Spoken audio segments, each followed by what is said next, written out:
रसिक मित्र हो, नमस्कार. मी दत्ता सरदेशमुख. आज आपल्यासाठी घेऊन आलो आहे कोमल हृदयाचा पोलादी माणूस या लेखाचं वाचन. लेखक अनिल रा तोरणे. कोमल हृदयाचा पोलादी माणूस.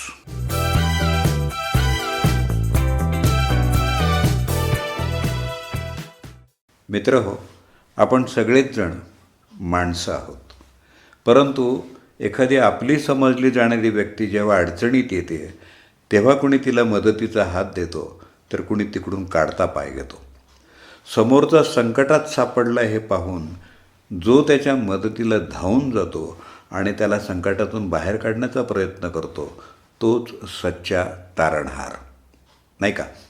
चित्रपटसृष्टीतल्या अशाच एका प्रख्यात अभिनेत्याला जेव्हा समजलं की त्याच्याबरोबर चित्रपटामध्ये नायिकेची भूमिका केलेल्या एका अभिनेत्रीच्या पतीला जीवरक्षक औषधाची नितांत गरज आहे, तेव्हा हा अभिनेता म्हणजे दुसरा तिसरा कोणी नसून ते होते 24 नोव्हेंबरला आपल्या कोट्यावधी चित्रपट रसिकांना शोकसागरात लोटून गेलेले आजवरचे सर्वाधिक देखणे, दणकट पण तितकेच मृदू, मितभाषी आणि लाडके अभिनेते धर्मेंद्र क्रिशन देओल उर्फ धर्मेंद्र. आणि ती अभिनेत्री म्हणजे लीना चंदावरकर, नंतरची गांगुली. लीना चंदावरकर यांनी 1971 साली प्रदर्शित झालेल्या रखवाला या दाक्षिणात्य चित्रपटात आणि 1975 साली प्रदर्शित झालेल्या एक महल हो सपनों का या चित्रपटात धर्मेंद्र यांच्या नायिकेची भूमिका केली होती. चित्रपटसृष्टीत पाऊल ठेवण्यापूर्वी लीना चंदावरकर यांनी आपली आवडती अभिनेत्री मीना कुमारी यांच्या फूल और पत्थरसह इतर काही चित्रपटांमध्ये धर्मेंद्र यांना नायकाच्या भूमिकेत पाहिलेलं होतं. धर्मेंद्र त्यांना आवडत असत आणि लीना त्यांच्या चाहत्या बनल्या होत्या. सेटवर काम करत असताना ते नेहमी धर्मेंद्रांना पाहायच्या, न्याहाळायच्या. धर्मेंद्र यांच्याबरोबरच्या चित्रीकरणात भाग घेण्यासाठी लीना जेव्हा प्रथमच सेटवर आल्या तेव्हा त्या चांगल्याच घाबरल्या होत्या. त्यांच्या मनाची ती बिकट अवस्था धर्मेंद्रजींनी हेरली. म्हणून मग आपणच घाबरलेलो आहोत अशी लीना यांची समजूत व्हावी असं दाखवण्याचा धर्मेंद्र यांनी प्रयत्न केला. लीना म्हणाल्या की आपण मनातून घाबरलो आहोत असं धर्मेंद्र यांनी भासवल्यामुळं मला मदतच झाली. त्यांच्या घाबरण्यानं माझ्यात आत्मविश्वास निर्माण झाला होता. नंतर समजलं की ते असंच करत असत. नवीन कलाकार असेल किंवा नायिका घाबरत असेल तर ते असं भासवायचे की मला माझा संवाद आठवत नाही आहे, हे होतं आहे, ते होतं आहे. असं केले की समोरच्या कलावंताचा आत्मविश्वास वाढतो.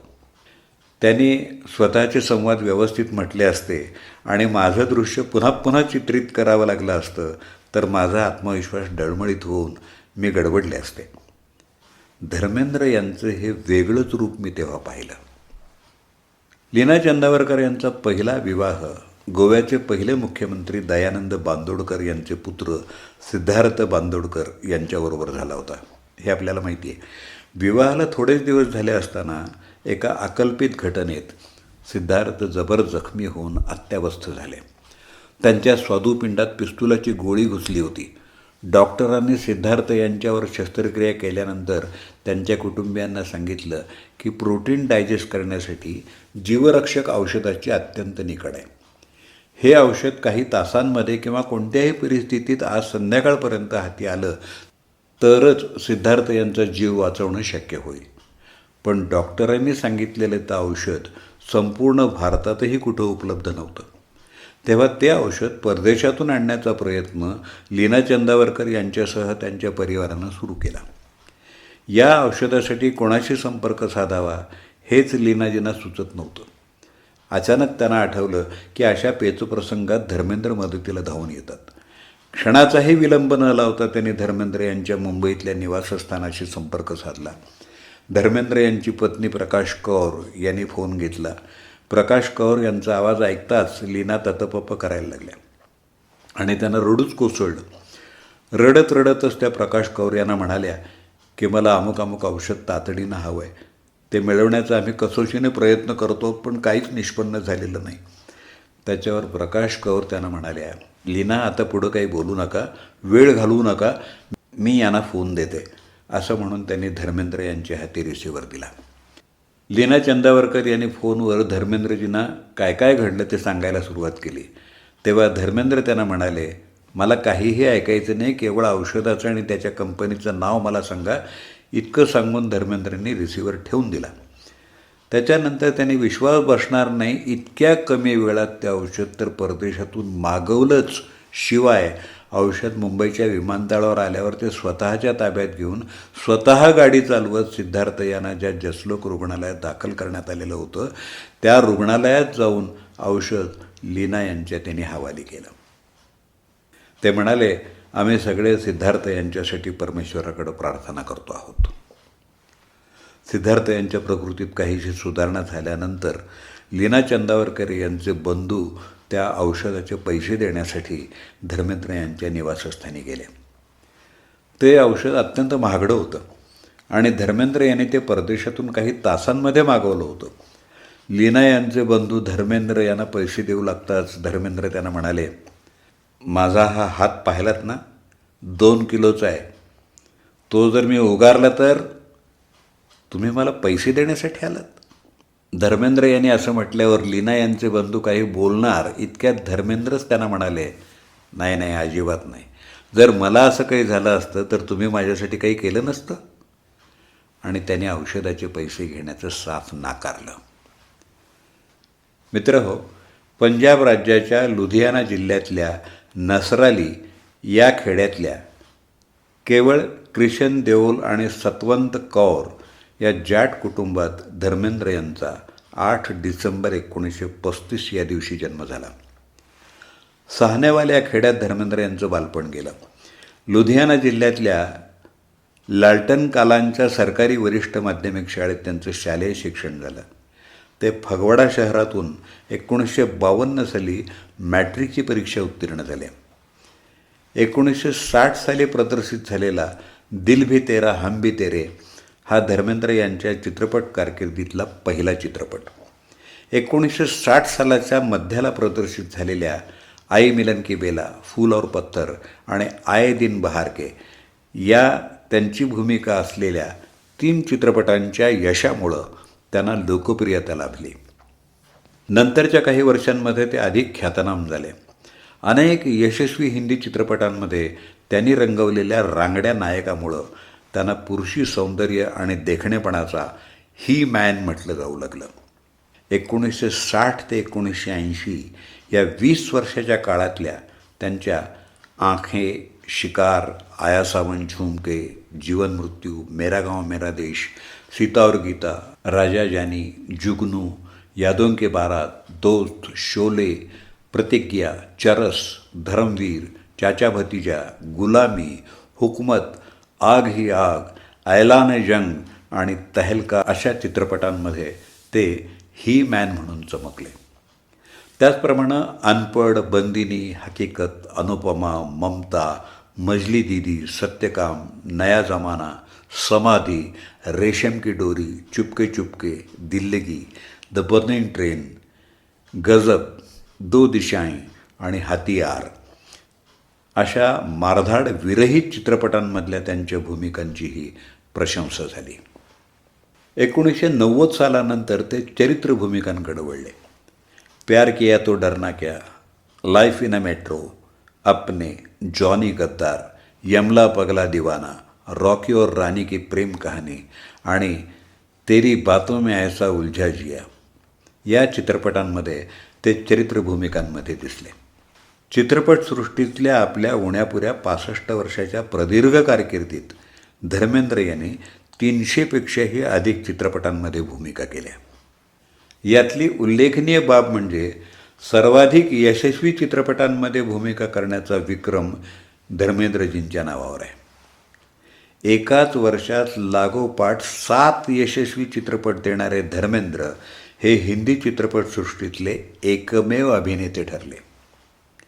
1973 या वर्षात त्यांचे जुगनू, यादों की बारात, लोफर, कहानी किस्मत की, झील के उस पार, किमत आणि ब्लॅकमेल हे चित्रपट प्रदर्शित झाले.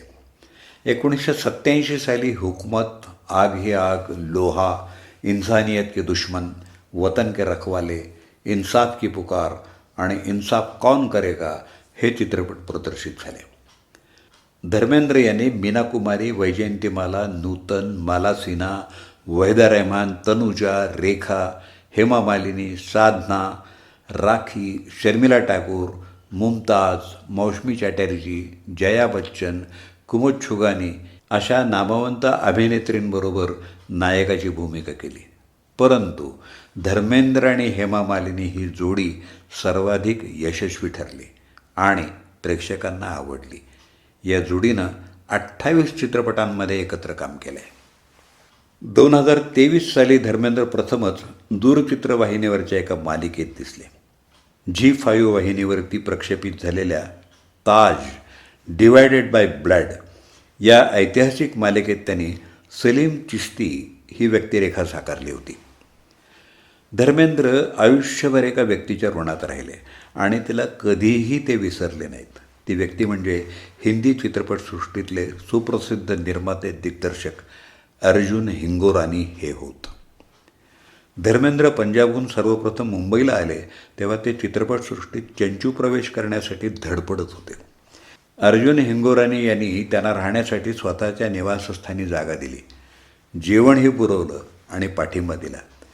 हिंगोरानी यांनी 1960 साली आपल्या दिल भी तेरा हम भी तेरे या चित्रपटाद्वारे धर्मेंद्र हा नायक चित्रपटसृष्टीला दिला. दोघांचं नातं भावाभावासारखं होतं. दोघांमध्ये जीवनभराचा सखोल ऋणानुबंध निर्माण झाला आणि तो कायम टिकला. हिंगोरानी यांनी आपल्या नंतरच्या के या इंग्रजी आद्याक्षरापासून सुरू होणाऱ्या कब क्यों और कहाँ, कहानी किस्मत की, खेल खिलाडी का, कातिलों के कातिल, करिश्मा कुदरत का या आणि सल्तनत या चित्रपटांमध्ये धर्मेंद्र यांना प्रमुख भूमिका दिली. मित्रहो, ही जीवाभावाची मैत्री पुढं धर्मेंद्र यांच्या परिवारापर्यंत गेली. हिंगोरानी यांनी धर्मेंद्र यांचे पुत्र सनी देओल यांना आपल्या सल्तनत या चित्रपटात भूमिका दिली. 2003 साली प्रदर्शित झालेल्या कैसे कहूँ ये प्यार है या हिंगोरानी यांच्या चित्रपटात धर्मेंद्र आणि सनी दोघेही एकत्र होते. अर्जुन हिंगोरानी हा धर्मेंद्र यांच्या आयुष्यातला एक महत्त्वपूर्ण अध्याय होता.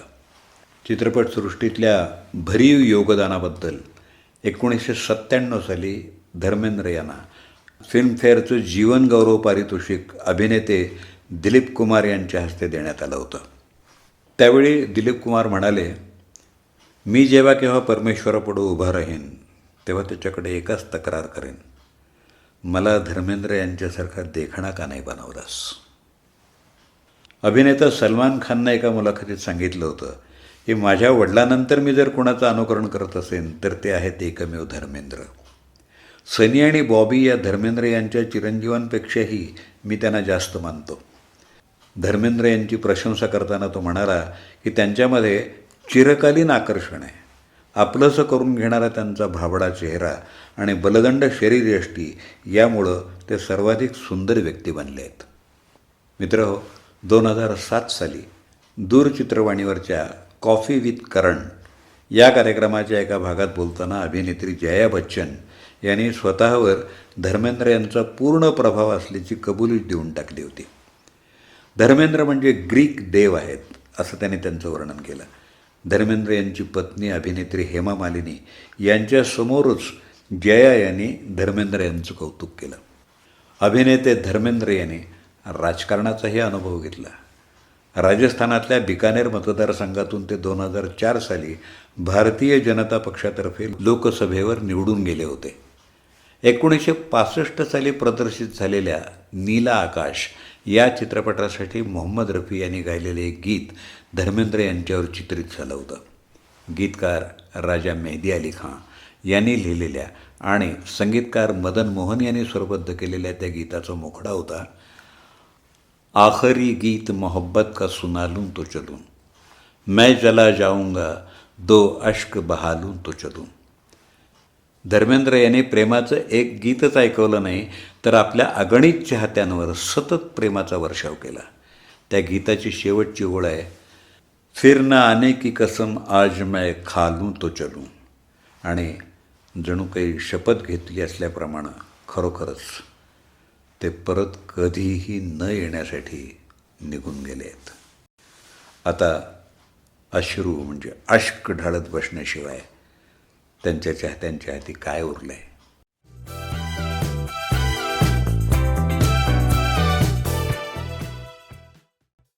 कोमल हृदयाचा पोलादी माणूस या लेखाचं अभिवाचन आपण ऐकलं. लेखक अनिल रा तोरणे.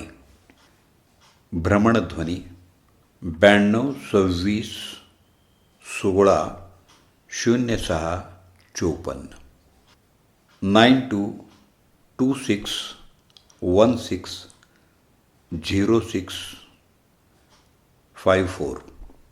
या लेखाचं अभिवाचन केलं दत्ता सरदेशमुख यांनी.